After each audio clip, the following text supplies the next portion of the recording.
ஹல்லேலூயா. ஆண்டவருடைய நாமம் மகிமைப்படுவதாக. பிரியமானவர்களே, நீங்கள் பார்க்கிற இந்த சகோதரன் வெளி மாவட்டத்திலிருந்து இந்த பெதஸ்தாவிலே கலந்து கொண்டிருக்கிறார். ஹல்லேலூயா.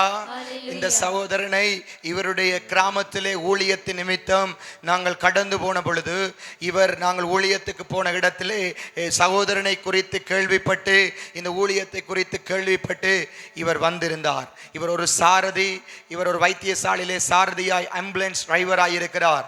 இவர் ஒரு எமர்ஜென்சி கேஸ் கொண்டு போனவர்.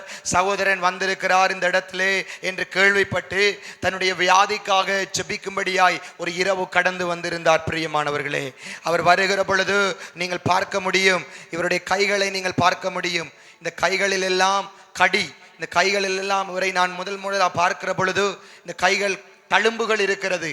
கை முழுக்க கடி வந்து அந்த கடியினாலே காயங்கள் உண்டாகி இவர் வாழ விருப்பமில்லாத விதத்திலே, ஏனென்றால் நெருப்பை கொளுத்தி போட்டது போல சரீரம் வெந்து போயிருக்கிறது. சரீரம் முழுவதும் சிரங்குகளின் வலி வேதனை தாங்க முடியாமல் சகோதரனை சந்தித்து தனக்கு ஏதாவது செய்து தன்னுடைய நோயிலிருந்து சுகமாக்கும்படியாய் இயேசுவின் நாமத்தில் வேண்டிக் கொண்டிருந்தார். ஹல்லேலூயா. அந்த இரவிலே சகோதரனுக்காக ஜெபம் பண்ணி தேவ சமூகத்திலே கிடைத்த தீர்க்க தரிசனங்களை சொல்லி இவருக்காய் கடந்து போயிருந்தார். ஹல்லேலூயா. என்ன ஒரு ஆச்சரியம் பிரியமானவர்களே, ஒரு வருடமாய் ஒழுங்காய் நித்திரை கொள்ள முடியாது, ஒழுங்காய் சாப்பிட முடியாது, ஏன் சரீரத்திலே வஸ்திரம் கூட போட முடியாது, ஏனென்றால் இந்த தழும்புகளால் ஏற்பட்ட வலி.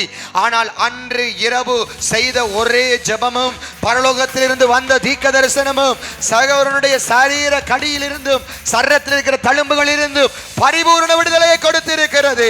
கரங்களை தட்டி தேவனுடைய நாமத்தை மகிமைப்படுத்துவோம். ஹல்லேலூயா.